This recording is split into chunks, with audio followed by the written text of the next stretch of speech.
Alright, hello everyone and welcome back to my Fallout 4 Mod Spotlight series, where today we're having a look at yet another wonderful mod, this time in the form of Carbot, which is being made by user Skyrim Lou. And what this glorious little piece of work looks to add into the game is drivable vehicles. Specifically, these drivable vehicles, or perhaps these other drivable vehicles over here.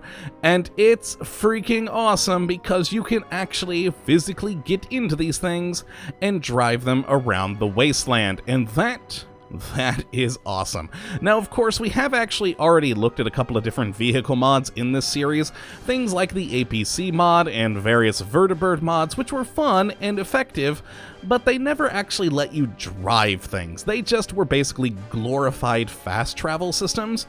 These, on the other hand, let you actually take control and drive around the wasteland, and that just makes them basically 20, 30, 40, 50 times better. However you want to go about it, it's just fun. Now, this mod, interestingly, actually wasn't the first of its kind. The first drivable vehicle mod in Fallout 4 was the Automathrone DLC, but I never had a look at that one, because frankly, the vehicle in question was a bit too weird for even my taste. It effectively was a comfy chair on top of a, oh god, what was it? The Securitron legs or something like that? Some form of robot legs. It was a chair on top of robot legs. It was weird, I didn't like it, and so I kind of ignored it. But then, this mod originally came around as an add-on to that to actually give it real vehicles, such as a hover bike, and who doesn't want a hover bike? But since then, it is actually split off into its own independent mod so that it can add in even more variety into the vehicle range for this game, and that just makes me happy. So let's have a look at about how you actually make these things, and it's pretty simple, really. All you need to do is go into the workshop mode of any settlement, and you're gonna find these vehicles in two different places. Now, if we go into the special category, we have the hover bikes in here, which are the original vehicles that were the add-ons to Automathrone. So we have this hover bike, which matches up to that one right there. We have this Mucho bike, which is this one, and then, oh, whoops, accidentally went out of that. And then the Muchup Bike 12, which is this really freaking cool looking one right here. And you'll notice each of them takes one singular steel, so probably not the most well-balanced of mods, but frankly, if you just want a vehicle to mess around with in the game, who cares? And then it also includes this lovely vehicle right here, which is the Memo LL, I don't know exactly what that's supposed to say, but it's basically one of those brain pod things with some hover attachments, and, well, it's kind of awesome. Now, we also have another category in here. If we go to the defensive section, and then turrets, we have a couple other vehicles, and now these are the ones that I put over onto this pad, and you'll notice that these, besides just being vehicles you can build for, again, one singular steel, they also produce things. So we have the bot fan, which is this particular fellow right here, which one steel produces 10 defense and 1 power, which is a little weird. We then have the fusion flea, which is right here and produces, again, 10 defense. And then finally a full-on sedan, which again produces 10 defense. So kind of cool. So, you know, you can drive one of these things around, park it in whatever settlement you're at the time, and it gets a little extra defense. Who doesn't love that? Granted, you would have to assign someone to it to actually get the benefit of it, but you know what? Meh, it's fun. And yeah, that is how you build these things. Again, all of them require just one steel, but frankly, that's wonderful. I'm okay with that. Normally, I like things to be a bit more balanced, but the ability to drive around in this world surpasses that for me. And yeah, that is how you build these babies, and then to drive them, you just simply have to walk up to any of them, and you'll notice we have the E-Ride option right there, and we can go up to that one, or of course, the bot fan bike, or, well, frankly, I'm gonna go over to my favorite, which is this particular hover bike right here. Oh, it's beautiful. Look at this thing. Look at it. It's even called the Lone Wanderer. It's awesome. So we can get on onto the bike, and you'll notice we have a weird little animation that's a strange leftover from the original mod it was based off of, and you'll notice in first-person mode, we're kinda going crazy. And that's a weird bug whenever you get into them. If we go out to third person, which is actually easier to drive around in third person, but then go back into first, it's not quite as wonky. It's just something weird that seems to happen whenever you get into these vehicles in first person mode. It likes to, you know, buck back and forth, which is really, really strange. But you notice we can actually look around. We do actually have our weapon in hand, but we cannot shoot. Amusingly, though, if we put away our weapon, R, that's what I need to hit, isn't it? I always forget for some reason on that. Hold on, put away the gun. Put away, oh god, screw it. No, that didn't work. Let's just put it away over here. All right, Righteous Authority, go away. We can actually punch while on top of the vehicle.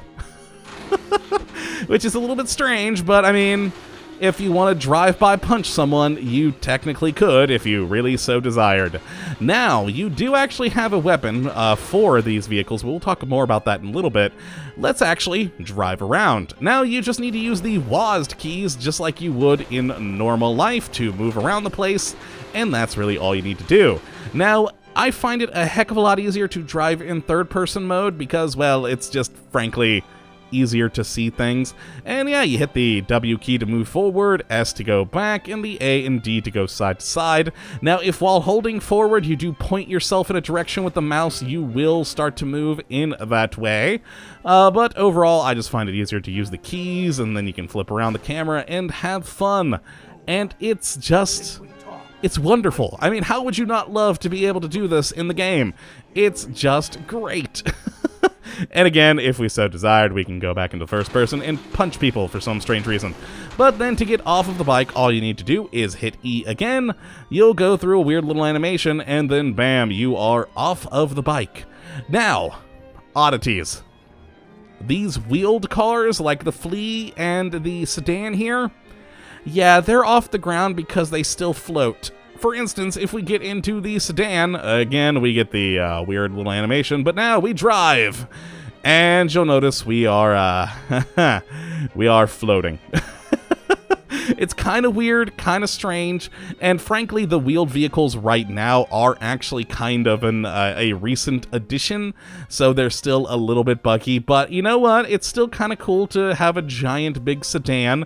It's really weird to drive, though, from first-person view. I mean, look at this. We're not even in the right driver's seat. Oh my god, the driver's seat's over there. We're in the center console somehow.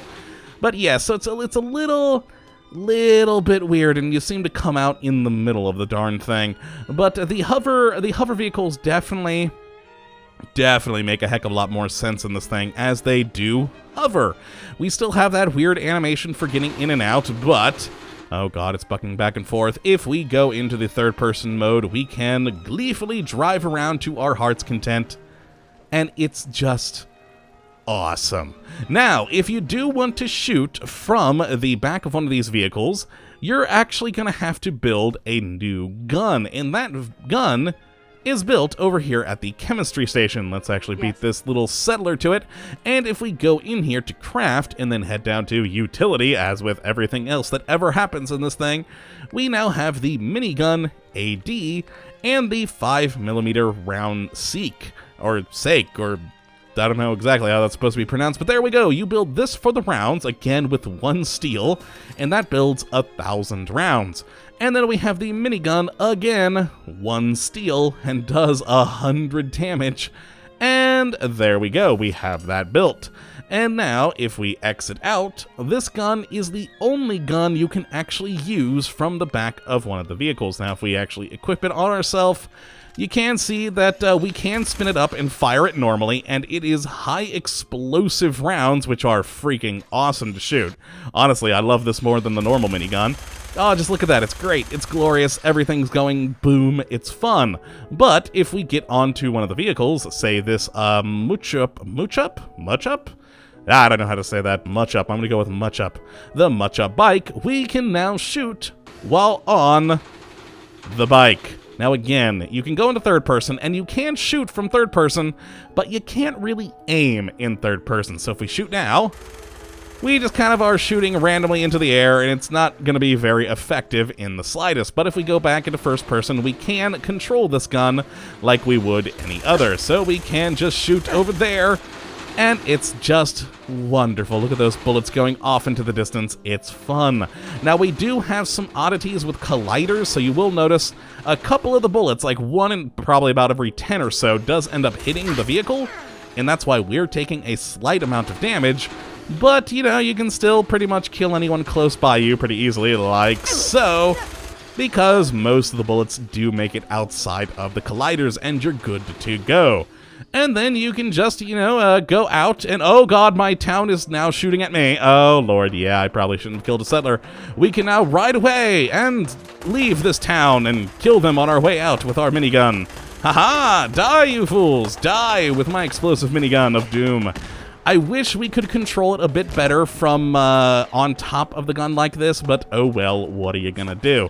Overall, though, I still just like it. It's quite fun to have this lovely hover bike going around the wasteland. And yeah, we can pretty much catch up to anyone walking, even that one Brahmin running away. And there we are. We have a vehicle. And who wouldn't want that? So if you would like to check out this mod for yourself, you can take a look at the link in the description, as always. And frankly, I'd definitely say to go and give it a try, as it is just wonderful. I mean, come on. How could you not like having a freaking hover bike?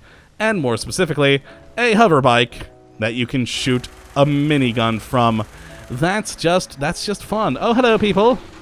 Ooh, are you bad guys? Ooh, you are bad guys. Time to die with the minigun. Ha ha ha ha. So yes, if you would like to give this a go, check out the link, have some fun with it, enjoy yourself, and, you know, just overall have a glorious time. But that's going to be it for today. I hope you all have enjoyed, and of course that you do come back for the next episode. But until that time, thank you for watching, and as always, have a good one.